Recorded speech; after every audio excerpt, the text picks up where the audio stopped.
It's time to get. Excuse me. It's time to get into some homosexual news. I want to go full, um, chest voice with the homosexual. So I did a soft one. Okay, so let's get into this whole thing that's going on with David Geffen and his ex, soon-to-be ex-husband, because we already heard, like, okay, that there was a divorce that was coming, which we were like, okay, we been knew that that was going to happen. Like, somebody who's in their 30s dating an 80-something-year-old, like, where they do that at? Like, where you thought that was going to work? And that you was going to be an independent woman, being the kept woman on that, to a billionaire. But because the husband, Donovan Michaels, is spilling tea, which he even mentioned. He said, I'm a gay black man. I'm like, when did he come out of the closet? Because remember that time when his girlfriend, who was speaking to the press, she was like, I didn't even know he was gay or whatever. Well, that was probably a side of himself he suppressed. Or he was out here just gay for pay, which some people was accusing him of doing. I was like, where is the photo? Okay, I found it.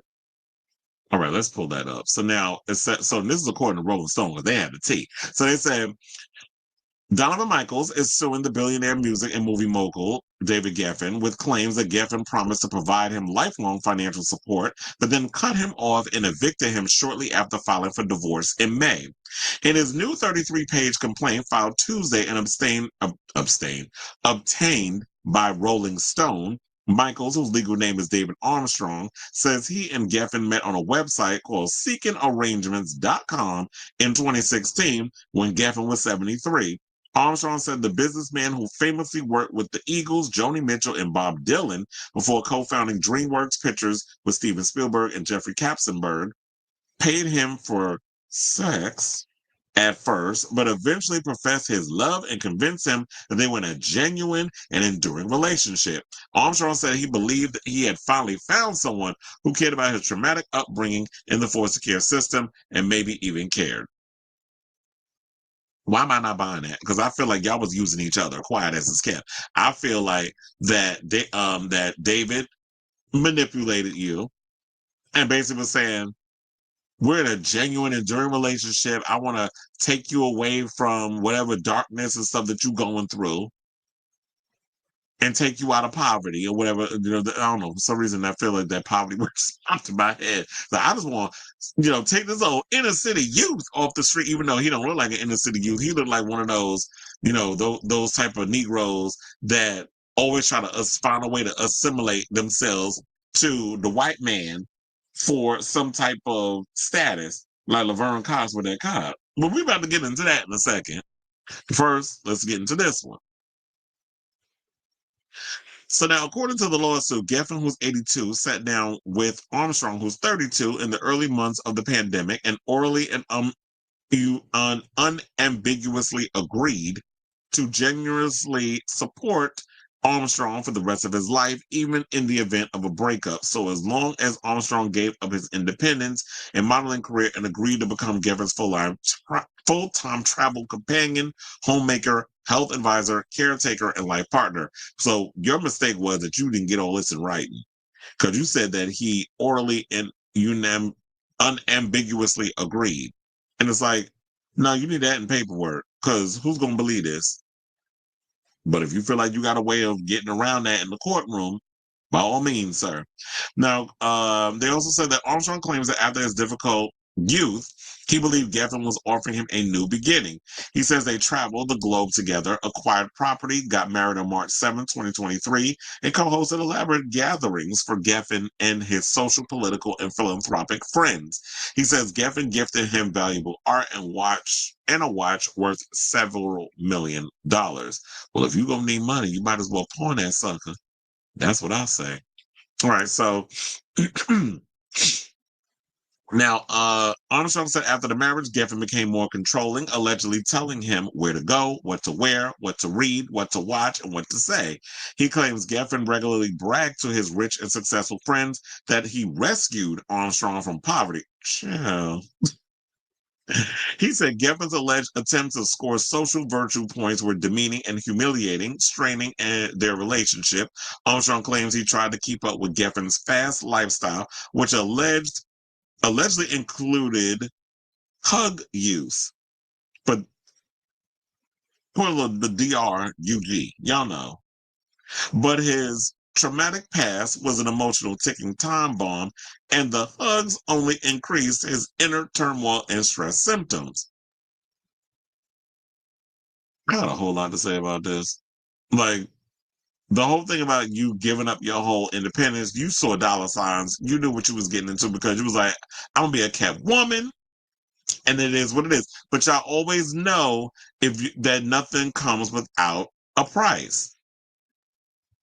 And here's the price. Him trying to control you, what to eat, what to say, what to watch, what to read, where you're going to go, what are you going to wear. Like, he's literally controlling every aspect of your life. You thought that was going to be a free situation? You're messing with a billionaire with a pot without a pot to piss and would have thrown out of and your own fuck you money. Like, you don't even have your own wherewithal. So that way, when you tired of this relationship, at least you got money in your account that you don't know about, a secret account that you could go and live life. Okay, so now according to the new lawsuit, Geffen reacted negatively when Armstrong sought treatment for addiction and later told Geffen he wanted to develop an independent identity that he could be proud of, not one solely tied to Geffen and his singular approval. Armstrong says Geffen responded by cutting him off, demanding a divorce, and ordering him on June 24th to immediately vacate his New York residence. At the same time, Armstrong was told to pack up and leave. Pack your bags up and leave. The lawsuit says Geffen was hosting a party on his super yacht in Venice, Italy, celebrating the wedding of fellow billionaire Jeff Bezos and Lauren Sanchez. Geffen did not respond to a request for comment in the new lawsuit. Now, when his divorce lawyer, Laura Wasser, filed his divorce petition, the paperwork noted that the couple had no prenup. The filing said Geffen was willing to pay spousal support, which typically lasts less than the length of the marriage. In California, Armstrong also would be entitled to half of Geffen's earnings during the marriage. Geffen is worth more than $8 billion, according to Forbes, but he has amassed his fortune before meeting Armstrong. If his cash flow over the last few years came from dividends, residuals, or loans against investments, his marital earnings would be minimal. Now, as part of the lawsuit, Armstrong says he wants the court to step in and order Geffen to account to Michaels for all the joint property, earnings, and income and all property acquired therewith, which resulted from all personal services, skills, effort, and work that Michaels and Geffen and each of them performed, expended, or contributed during the period of their relationship and while they live with each other. Child, you wasn't with him long enough to be asking for all this, to be honest. Um, And then he also said that in the complaint, Armstrong says he felt that Geffen discarded him as easily as he has acquired him. He claims that when he tried to negotiate with Geffen, the high-powered businessman tried to bully and tighten his control by demanding Armstrong fire his lawyers and work only with Geffen's hand-picked team of attorneys. Well, if you did that, then we already knew that. Who do they work for? They work for David Geffen because he's paying for it. It's the same thing like when I tell people, and when you sign them contracts at a record label and you use the record label's lawyer and you didn't read that contract and you wonder why you ain't getting paid the amount of money that you felt that you should be getting paid when you brought a lot of money and success and everything into the company that which you work for, it's because that lawyer works for them. That's why you get your own entertainment lawyer to handle your affairs and look over them contracts and make sure that they're not trying to stiff you out of a certain percentage. So you trying to tell me that I need to get rid of my lawyer and you want to handpick my attorneys?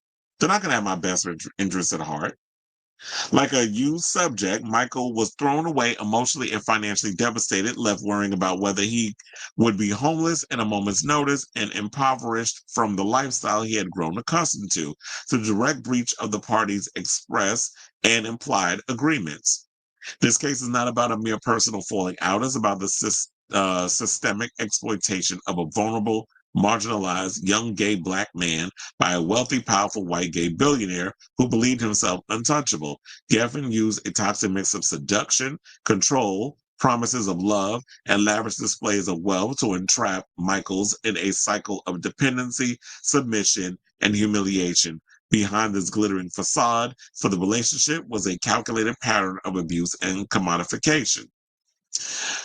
The new lawsuit is also seeking adequate support necessary to pay Armstrong reasonable general living expenses for the rest of his life, a home for Armstrong that Geffen cannot reclaim, and any other damages proven at trial. Armstrong's lawyer, Brian Freeman, did not respond to a request for comment. Well, here's the thing. I feel like just like how the women get away with stuff, like Ivana Trump said, don't get mad, get everything. And she did before she got buried on Mar-a-Lago. But nevertheless, she did get everything. And that's what he needs to do. Donovan.